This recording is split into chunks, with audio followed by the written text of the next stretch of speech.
안녕하세요. 타이거셀입니다. 자, 데이 2 문장 분석 한번 시작해 보겠습니다. There were two loves in Mr. Hoppy's life. One was the flowers he grew on his balcony. They grew in pots and tubs and baskets. And in summer, the little balcony became a riot of color. Mr. Hoppy's second love was a secret he kept entirely to himself.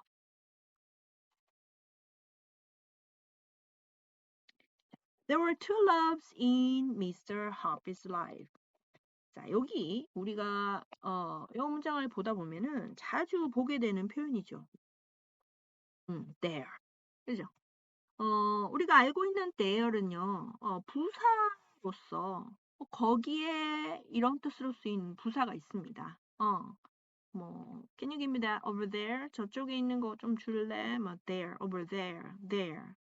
근데 여기에 쓰이는요, 문장 맨 앞에 쓰이는 이 there는요, 그렇게 쓰이는 부사가 아닙니다. 자, 이 there는요, 해석을 하느냐 안 하느냐? 해석을 하지 않습니다. 자, 의미가 없다는 뜻이 없다는 거예요. 형식적으로 쓰여진 단어라는 겁니다.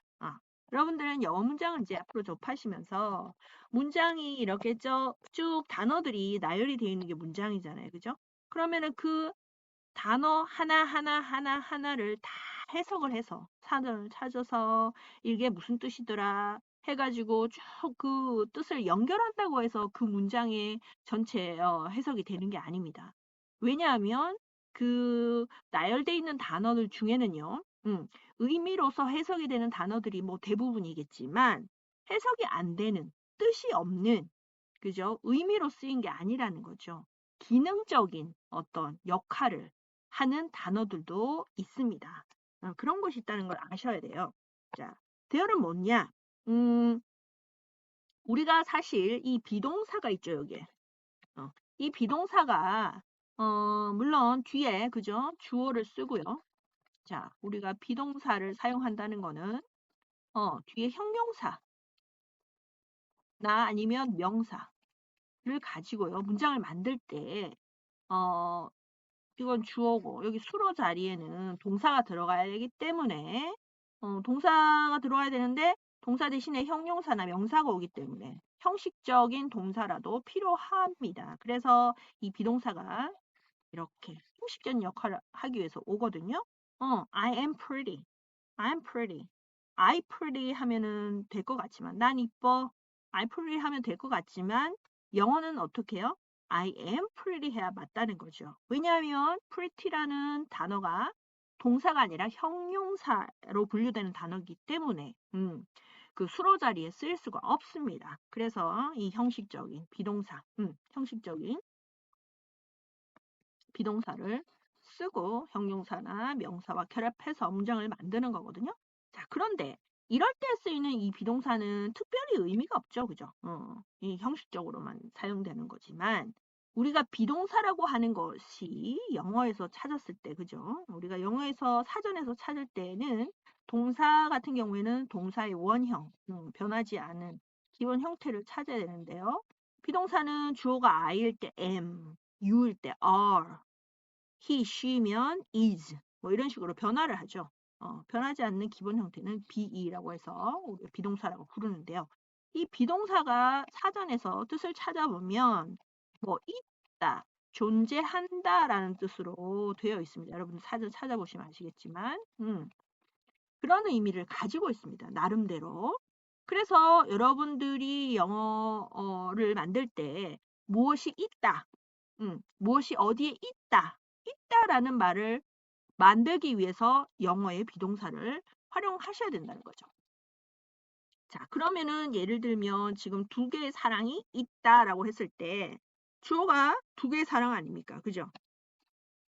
Two loves were 과거 형태니까 two loves were 자, 있었다 이렇게 쓰면 될 것 같지만 이렇게 쓰면 안 되는 게 비동사는 어때요? 이렇게 뒤에 형용사나 명사를 가지고 결합해서 사용하는 구조를 많이 사용을 했고 뒤에 이렇게 그래서 안 쓰게 되면은 문장의 균형이 맞지 않다라고 생각을 해서요.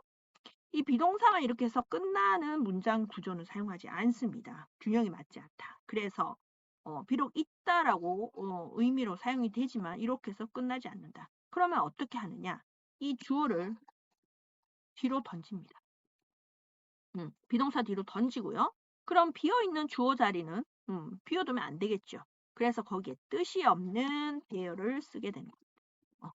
영어의 단어에서 이렇게 뜻이 없는 단어들을 허사라고 하거든요. 이런 단어들이 존재합니다. There were 이렇게 were 쓰고 뒤에로 던져진 이 주어는요. 뒤로 가서 two loves 이렇게 됩니다. 그래서 there were two loves 이런 식의 문장 구조가 됩니다. 그래서 이런 경우에 there이 있고 비동사가 있으면 이 비동사를 어떻게 해석한다? 있다라고 해석하시면 됩니다. 그리고 실제적인 이 문장의 주어는 어디가 있습니까? 뒤에가 있죠. 얘가 주어예요. 그죠? 얘를 가지고 해석하셔야지 앞에 있는 there를 가지고 거기에 이렇게 시작하면서 해석하시면 안 됩니다. 자, 그렇게 하시고요. 아무래도 있다라는 표현이 있기 때문에 어디에 있는지 그죠? 사과가 있어. 냉장고 안에 식탁 위에 이런 식으로 장소를 표현하는 자, 그런 거는 부사의 정보라고 말씀드렸고 데이 1에서요. 그리고 그걸 어떻게 표현하죠? 부사나 아니면 전치사구가 그 역할을 한다고 그랬습니다. 여기에 뒤에 전치사구 나와 있네요. 그죠? 이 장소를 표현하는 이런 것과 어울려서 잘 쓰겠습니다. 그죠? 두 개의 사랑이 있습니다라고 하면 어디에 있지? 궁금하니까 하피 씨의 삶에 그런 게 있다는 거죠. 두 개의 사랑이 있다는 거죠. 그죠? 이런 식으로 같이 어울려서 쓰겠죠.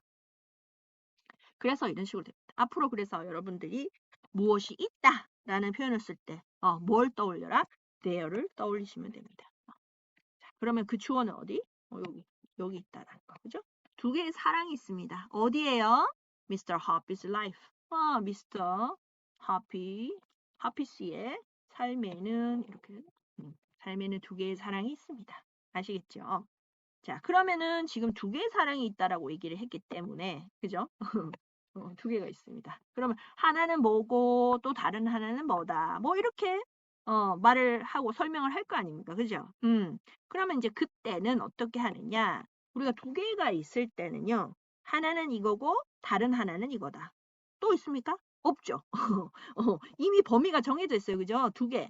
하나, 두 개 범위가 정해져 있는 상황에서 그죠? 하나는 할 때는 원이라고 하시면 됩니다. 여기처럼. 하나는 뭐고요? 그러면 나머지 또 다른 하나인데 여기 나머지 이제 더 이상 없죠, 그죠? 또 다른 이 나머지 이 하나는 할 때는 범위가 이미 정해져 있습니다. 더 이상 없습니다. 그럴 때는 the other를 써주시면 됩니다. the other. 자, 다음 문장에 나오게 됩니다. 자, 먼저 하나는요, one 그건 뭘까요? 자, 두 개 사랑이 있는데 첫 번째는 뭐다? One was the flowers. 자, 꽃들입니다. 피시의 삶의 그 사랑이라고 하는 것 중에 하나는 꽃이라네요. 자, 여러분들. One was the flowers. 자, 여기까지는 좋아요. 그죠? 그런데 그 뒤에 he grew on his balcony. 이 덩어리는 또 뭐야? 막 주어같이 보이기도 하고. 그런데 이 문장의 주어는 누굽니까? one, 얘죠. 얘가 주어고요. 얘가 수로입니다. 그죠? 우리가 비동사를 쓴다는 것은 비동사 뒤에 뭐 온다고 말씀드렸죠? 아까 여기 드린 것처럼. 자, 비동사 뒤에 누구요? 형용사 올 수 있고 명사 올 수 있다고 말씀드렸습니다. 자, 여기 비동사 was 뒤에 뭐가 왔나요? The flowers. 명사 왔죠? 그죠? 내가 너의 선생님이야. I am your teacher. 그죠? 하나는 꽃들이었습니다. One was the flowers. 그죠? 나는 너의 친구야. I am your friend. 그죠? 이런 식으로. 자, 그러면 그 뒤에 나오는 이 he grew 이런 건 얘네들은 뭐냐? 그죠? 뭘까요?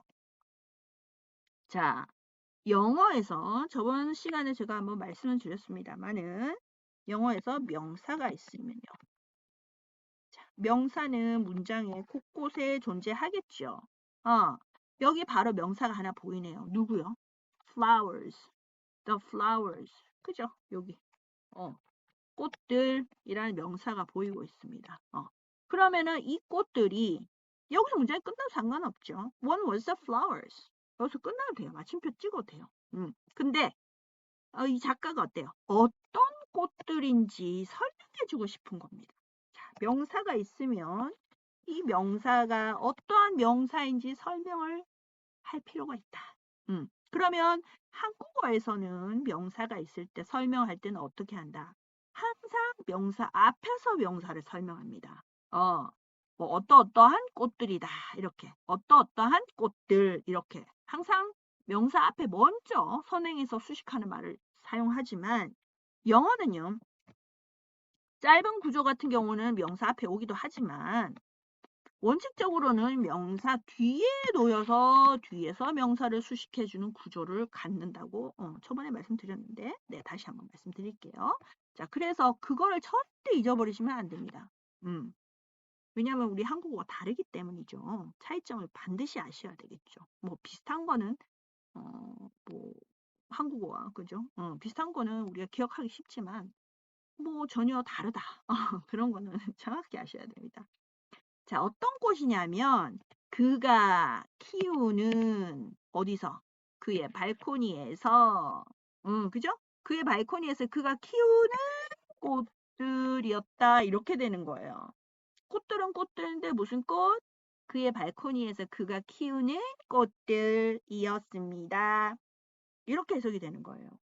자, 그렇게 하려면 어떻게 하느냐? 제가 명사 뒤에서 명사를 수식하는 구조 저번에 한 거는 뭐였냐면 저번 시간에 한 거는 뭐가 꾸며준다고 그랬죠? 형용사 덩어리. 형용사 구가 뒤에서 꾸며줄 수 있다고 말씀드렸어요. 그리고 우리가 가장 간단한 형태 중에 하나 명사를 뒤에서 꾸며주는 형태가 전치사구입니다. 자, 제가 지금 이렇게 적어드리는 것들은 이게 문법 규칙의 이 뼈대들이거든요. 요거를 아시면 앞으로 계속 이대로 이대로 사용하실 수가 있습니다. 이게 뭐 단순히 암기가 아니라 암기 문제라기보다는요. 구조를 제대로 이해를 하는 차원이죠. 이걸 아셔야지 문장을 만드실 수가 있습니다. 여러분들이 장문을 하실 수가 있어요. 회화를 하실 수가 있습니다. 있는 문장 그냥 외우는 차원이 아니라 여러분이 스스로 문장을 만들어낼 때 규칙을 가지고 규칙 속에서 문장을 만드실 수밖에 없죠. 내 맘대로 문장 만들면 안 되죠. 영어 문장. 규칙을 따라야죠. 자, 명사 뒤에서 형용사 덩어리가 앞으로 또 계속 나올 겁니다. 형용사 덩어리가 뒤에서 꾸며줄 수 있고 전치사고가 뒤에서 꾸며준다. 자, 근데 이번에는 뭐냐? 자, 그죠? He grew on his balcony. 이 덩어리가 뭘 꾸며준다고요? 앞에 있는 명사, the flowers를 뒤에서 수식해준대요. 꽃은 꽃인데 무슨 꽃이냐? 그의 발코니에서 그가 키우는 꽃. 이렇게 되겠죠. 그럼 이걸 어떻게 만드냐면, 이런 거를 이제 관계사절이라고 합니다. 앞에 있는 명사와 관련이 있는 그런 문장이거든요. 수식하는 그런 문장인데 어떻게 만드냐면 이 뒤에 있는 이 문장은 사실 문장이 명사를 수식하기 위해서 이 문장이 수식하기 위해서는 자격이 있어야 됩니다. 자격. 어떤 자격이 있어야 되냐면 문장 속에 이 the flowers라는 명사가 들어있어야 됩니다. 자, 그러면 원래 어떤 문장이었었냐면요. 자, he grew. 자, 어디에 들어갈까요? 또 flower가. 목적어가 들어가면 되겠죠. He grew the flower. On his balcony. 이렇게 되는 문장이 있습니다. 자, 여기 보이시죠? He grew the flowers on his balcony. 자, 여기서 grow는요. 우리 보통 자라다 하는데 이 뒤에 목적어를 취할 때는 키우다 해야 어울리겠죠. 그죠? 타동사로서 키우다. 뒤에 목적어 없을 때는 잘한다 이렇게 해석하고 목적어 있으면 키운다, 무엇을 키운다 이렇게 해서 어울리겠죠. 자연스럽게 한국어로. 자, 여기서 지금 이 flower가 있죠. 그죠? 자, 그런데 the flowers 지금 명사가 있습니다. flowers. 자, 이 명사를 뒤에서 수식해주는 문장으로서 이 명사 뒤에 달라붙게 하기 위해서는 이 중복되는 명사가 필요하고요. 중복되는 명사가 필요합니다. 이 중복되는 명사를 무엇으로 바꿔주냐면 얘를 앞에 있는 명사와 관련이 있는 대명사인 which로 바꿔줍니다. 바꿔줘서 얘를 이대로 놔두면 안 되고요. 문장 곳곳에 있는 이런 관계대명사를 문장 맨 앞으로 옮기셔야 됩니다. 옮기셔야 돼요. 얘를 which로 바꿔서 앞으로 빼주셔야 돼요. 그래서 the flowers which he grew. 얘는 없어졌죠. 그죠? on his balcony. 이런 구조가 되는 겁니다. The flowers which he grew on his balcony. 이렇게. 그러면 명사 뒤에서 그죠? 이 문장이 그러니까 he grew the flower on his balcony라는 문장이 하나로 독립되어 있는 문장이 아니라 여기 있는 flower이라는 명사 뒤에 종속돼서 명사를 수식해주는 그런 문장이 되는 거죠. 관계사절이 되는 겁니다. 그런 구조, 그런 원칙으로 관계사절을 만드는 거거든요. 그런데 이제 여기 지금 문장에는 위치가 안 보이죠. 그죠? One was a flower he grew on his balcony. 여기는 위치가 안 보이죠. 왜냐하면 위치를 써도 되고 사실 위치 대신에 대시라고 써도 상관없습니다. 제가 이것까지 이제 설명을 드리면 너무 복잡하니까 항상 which 아니면 that을 대신 써도 되고요. 지금 뒤에 이렇게 he가 주어죠. 여기 동사죠. 명사 뒤에 the flowers 명사 뒤에 이렇게 주어 동사가 바로 오는 구조 같은 경우에는 이 which나 that도 뭐 할 수 있다? 생략할 수가 있습니다. 여러분. 이것도 안 써도 됩니다. 왜냐면은 안 써도 크게 뭐 문장에 혼란이 안 생기죠. 왜냐면 주어 동사가 이렇게 he grew 하고 나타나기 때문에 없어도 자연스럽게 그냥 the flowers라는 명사 뒤에 붙일 수가 있습니다. The flowers he grew 이렇게 flowers he grew on his balcony. 그러면 그의 발코니에서 그가 키우는 꽃들 이렇게 되거든요. 그래서 지금 여기는 이렇게 아무것도 안 써 있는 위치나 대시 생략된 형태로 지금 됐죠. 자, 그래서 하나는요 꽃들이죠. 꽃빛이 두 가지 사랑 중에 하나는요. One was the flowers. 근데 어떤 꽃이냐? 그가 그의 발코니에서 키우는 꽃들 이렇게 됩니다. The flowers he grew on his balcony. 이런 식으로 문장이 형성이 됩니다. 자, 앞으로 이 관계사절은요. 여러분들 지금 방금 만약에 들으셨다면 아이 뭐야 이렇게 복잡해 하시겠지만 관계사절 만드는 법 그 관계사절 이용하지 않고서는 영어 문장을 만드실 수가 없습니다. 여러분. 요거는 극복을 하고 공부를 꼭 해야 되는 부분이거든요. 그러니까 또 나올 겁니다. 또 나올 때마다 여러분 계속해서 하고 계속 만들어 보시는 연습하면 어렵지 않거든요. 여러분 저 수학을 잘 못하는데요. 수학 보면은 너무 어렵잖아요. 그죠? 복잡하고 뭐라고 해야 되나 너무 어려운데 그거에 비하면 여러분 아까 관계사절 만드는 그 과정 방식 그 정말 간단합니다, 여러분. 내 마음이 어렵게 느껴서 그런 거예요. 그죠? 자꾸 연습하시면 됩니다. 자, 문제 한번 볼까요? They grow in pots and tubs and baskets. And in summer, the little balcony became a riot of color. 자, 아까 grew 같은 경우에는 어떻게 해석했죠? 목적어가 있었기 때문에 어때요? 그가 키우는 이렇게 그죠? 그가 키우는 이렇게 자연스럽죠. 근데 여기서는 이 grew를 키운다라고 해석하면 어색합니다. 어떻게 해석해야 자연스러울까요? 여기 데이는 꽃이거든요. 꽃들은 어때요? 자랍니다. 자랐습니다. 이렇게 해석하죠.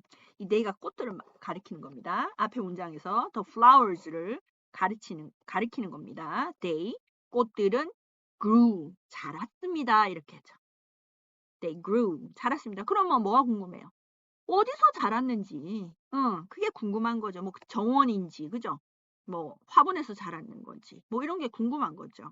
그러니까 그것도 이제 뭘로 표현해 줍니까? 전치사로 표현해 주죠. 여기 있네요. 여기까지. in pots and tubs and baskets. 자, 여러분들 우리가 나열을 할 때요. 예를 들면 세 가지 ABC를 나열한다고 했을 때요. 자, 방식은 뭐 여러 가지가 있습니다. A, 자, B and 뭐 C 이런 식으로 하셔도 되고요.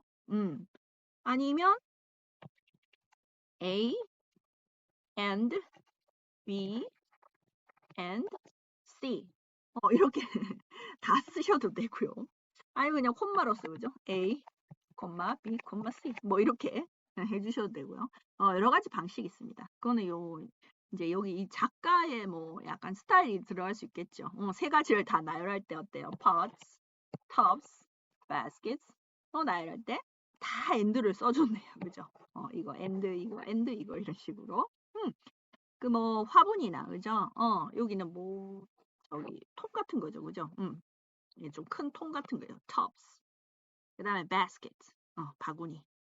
자, 그런 데서 꽃들은 자랐습니다. 자, 그리고 and. 문장 마침표 찍지 않고 그냥 and로써 그죠? 연결을 했네요. 그리고 여름에는 자, 어때요? in summer. 전치사구가 부사 역할을 하죠. 시간에 대해서 설명을 했죠. 여름에는 이렇게 됐죠. 여름에는 the little balcony. 주어가 뭡니까? 그 작은 발코니는요. 뭐가 됐어요? became. 뭐가 되었습니다. 뭐가 되었을까요? A riot. riot이 되었대요. 자, riot 하면은 뭐 폭동이란 뜻도 되고, 그죠? 난리법석 뭐 이렇게, 그죠? 난리법석이 되었어요. 근데 어떤 난리법석이냐? 자, 제가 명사를 우리가 쓰면은요, riot. 명사를 어때? 설명해 줄 때, 어디서 설명해 준다 그랬죠? 명사 뒤에서 꾸며준다 그랬죠? 누가? 전치사구가. 자, 전치사구인데 전치사 중에 제일 많이 쓰는 게 또 ove입니다. ove가 제일 만만하게 제일 많이 써요. 어떤 소속을 나타내죠. 색깔을 여기 해석할 때 뭐뭐의 이렇게 나오죠. 의. 색깔의 난리법석. 색깔의 폭동. 이 말은 뭐 색깔의 향연? 그러니까 너무 안으로 이렇게 막 난리법석을 피웠다. 색깔이 정말 다채로웠다. 뭐 이런 식으로 해석을 하시면 될 것 같아요. 그죠? 의역을 하면 조금 더 아름답게 표현할 수가 있을 것 같고 너무 직역으로 하면 어색하긴 한데 그죠? 색깔의 난리법석이 되었다. 뭐 이렇게 된 거죠. 그러니까 발코니에는 꽃들이 여러 가지 색깔이 있어서 다채로웠다. 이렇게 보시면 됩니다. 자, 그래서 여러분들 기억하셔야 되는 게 이런 명사 뒤에서 그죠? A riot of color. 컬러리 이제 영국식은 이렇게 U를 붙여 있고요. 미국식은 보통 컬러 이렇게도 쓰죠, 그죠? 약간 그 차이입니다. 자, 그래서 그렇게 됐고요. 다음 문장. Mr. Hopp's second love was a secret he kept entirely to himself. 자, 여러분들 아까 했던 거 좀 뭐 이렇게 또 나왔습니다. 뭔가요? 눈치채셨나요? 호피 씨의 이번에는 second love. 두 번째 사랑은요. was 뭘까요? 뭡니까? 뭐였습니까? 비밀이었대요. A secret. secret이었대요. 그런데 그 secret이라고만 하고 끝나면 궁금하겠죠, 그죠? 어떤 비밀이지? 하고 궁금하겠죠. 그래서 그 secret이라는 명사를 어때요? 뒤에서 설명하는. 그죠? 아까도 관계사절이라고 제가 말씀을 드렸잖아요. 그죠? 그것처럼 뒤에 지금 보세요. 디리리리리리리리리. 여기 뭐 주어 동사도 있고 이 구조가 어때? 뒤에서 명사 a secret을 꾸며주는, 수식해주는, 설명해주는 그런 구조가 되겠습니다. 자, 그러면은 어떤 비밀이냐면 그가 이렇게 keep하면은 뭡니까? 뭐 비밀 keep하면 지킨다, 먼저 간직한다 이렇게 해석하시면 되겠죠. entirely 전적으로 완전히 뭐 철저하게 이렇게 해석하시면 됩니다. 부사 entirely. 뭐 부사는 그저 문장에서 없어도 크게 문장이 형성되는 데는 중요한 게 아니기 때문에 빼고 보셔도 됩니다. 너무 문장이 길고 복잡할 때는 부사들은 빼도 상관없다. He kept to himself. 자, 유지를 하는데, 그죠? 자기 자신한테. 그 말 뭡니까? 혼자서. 혼자서 유지하는 비밀인 거죠. 완전히 전적으로 아무한테도 얘기하지 않고. 뭘까요? 궁금하죠? 그렇게 되는 구조입니다. 자, 이럴 때 이 문장을 우리가 또 뭐라고 합니까? 관계사절이라고 할 수가 있겠죠. 그래서 이 문장이 secret을 뒤에서 꾸며주는 관계사절이라고 볼 수 있습니다. 자, 우리 같이 한번 읽어보고 마무리를 할까요, 여러분들? 자, There are two loves in Mr. Hoppy's life. 같이 한번 읽어볼게요. 제가 읽고 나서 여러분도 한번 읽어보세요. There were two loves in Mr. Hoppy's life. 하나는 키우는 꽃이죠. One was the flowers he grew on his balcony. One was the flowers he grew on his balcony. 자, 그 꽃들은 자랐습니다. 그죠? They grew in pots and tubs and baskets. And in summer, the little balcony became a riot of color.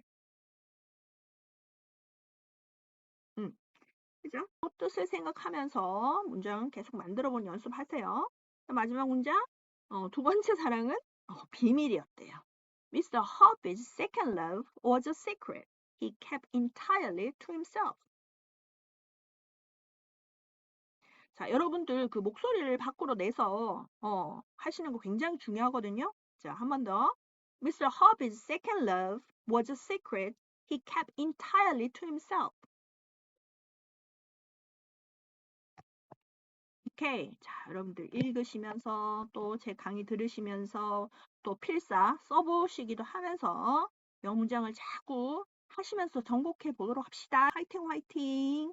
자, 또 만나요.